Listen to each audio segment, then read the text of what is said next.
Daoibh a chuirde, tá fáilte roisteach na ciste na lomraí an tachtain seo. Tá muid caint ar bhí an tachtain seo. Agus ceantas na cineálacha bathe is cuitianta in éireann agus is fearr lomsa ná Prátaí. Agus tá iad áling gom daoibh le haid Prátaí Bácáilte le tuinín agus le cáis atá an bhlasta agus an éasca dhéanamh.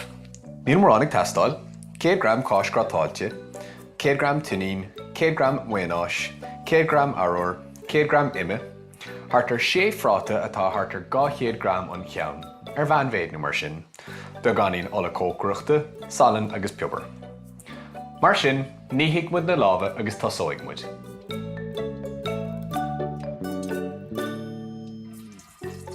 An chéadar gur gadúing é dhéanamh ná na prátaí a bhácáil, agus tóg sé sin roinnt bheith ama. Mar sin, cámuid cúpla pála chur an ngach ceann, buin dúsáide as farc, mar seo. Beganín ola a chur ar gach ceannacha, agus é scapa timplártha.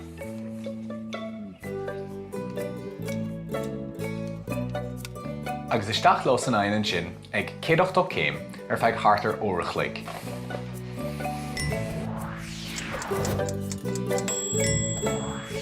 Agus tá na prátaí bácáil tá muid chun an méad tá muid go le chur isteachanta a olbhú.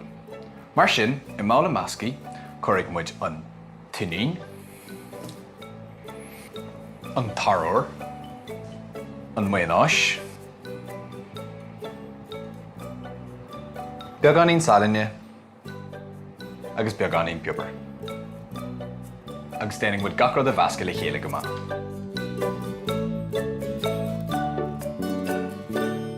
Nis, tá na prátaí réig, bácáilte, briscánach, bog. Mar sin, tá muid chun an lár a bhainte machasta, agus tá muid chun iad a líana leis an rudaí deasa tá olbhí going. An bailachas fosil in iad a oscailt, ná graim a bheith ortha le farc mar seo.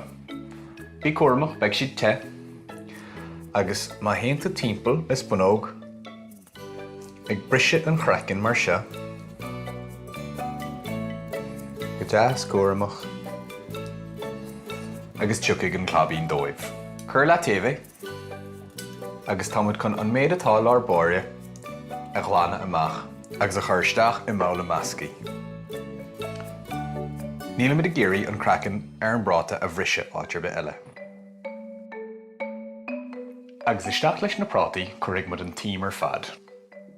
Agus scoiligh muid leis le isteach leo. Nuair bheith an tíim ar fad leite agus meascaí tríd na prátaí, tá muid chun é a bhasca an sin leis an tuinín. Agus tá muid chun an meascán seo a chur arás isteach na prátaí. Agus ortha scapigh muid an cháis ar fad.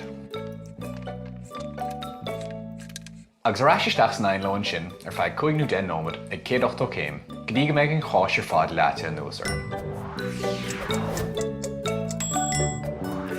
Nis, sin iad réig, an cháis leite go maith agus datha teachtar agus i deas teolaí, be siad sin iontach blasta inis.